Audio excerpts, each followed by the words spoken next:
when I was about 9 years old in 2004, I took an interest in the Cartoon Network show Courage the Cowardly Dog. I managed to find the time to watch every single episode at least twice, so I had a complete understanding of the show and its amusingly eerie nature.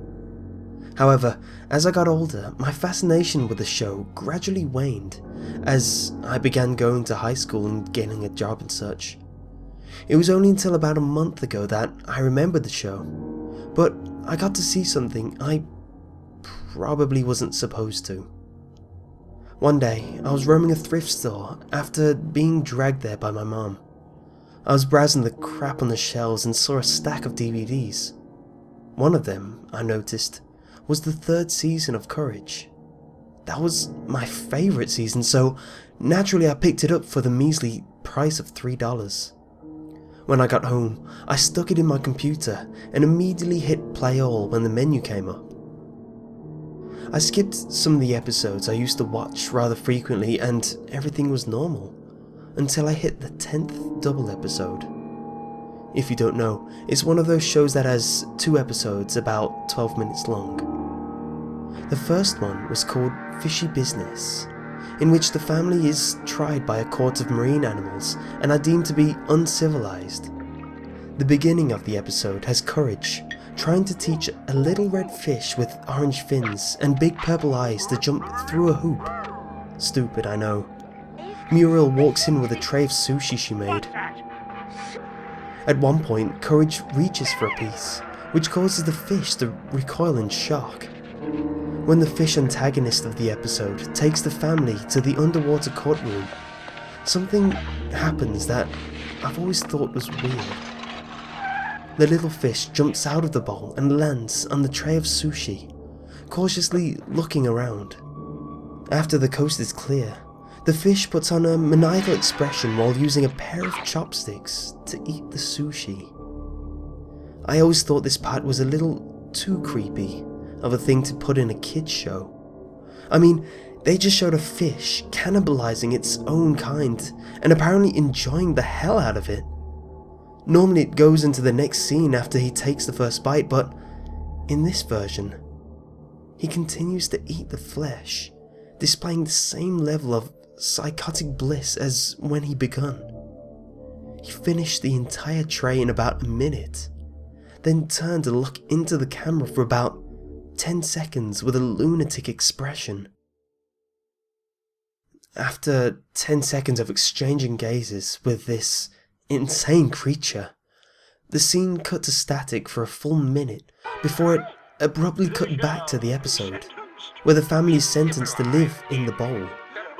The screen was a little staticky, but it wasn't enough to significantly blur the image. Besides that, the episode played out normally afterwards. At the very end of the episode, there is one final shot of the fish, where he bursts into demented laughter. That's normal, but I know the detailed eyes weren't. After that, the scene cut to static again, this time lasting for about 6 minutes. During that time, I tried to comprehend what I saw. It wasn't straight up horrifying, but it definitely left me unsettled.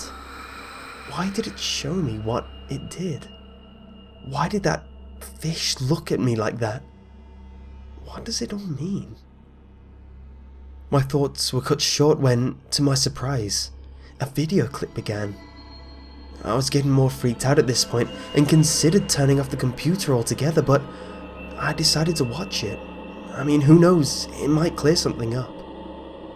The video was set at night, seemingly captured on a camera phone with a dim light coming from what I presumed was a flashlight the camera person was carrying. They kept it pointed forward, but I could make out trees in the darkness as they walked along the trail. They continued on this path for about 5 minutes until they stopped in front of what appeared to be a pond and lowered the camera down to the surface of the water. I could see small fishes swimming around near the edge of the pond. That's when a small red fish with orange fins swam into the frame. Just when it reached the center of the screen, the video cut to black and ended. The next episode then began. Not the second one, but the next double episode. This was the point where I was legitimately frightened. The video was obviously related to what I saw, but it raised more questions instead of giving me any kind of answer. I removed the DVD from the computer and went straight to bed after that.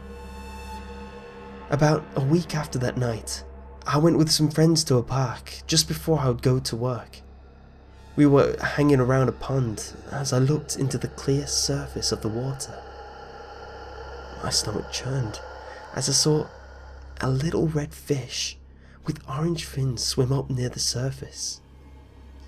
It stopped and looked at me, and somehow began to curl its mouth into a twisted grin. Just before it did, I ran from the edge of the pond back to my friends, to whom I didn't speak a single goddamn word of what I saw when they asked me what was wrong. I smashed the DVD with a hammer once I got home.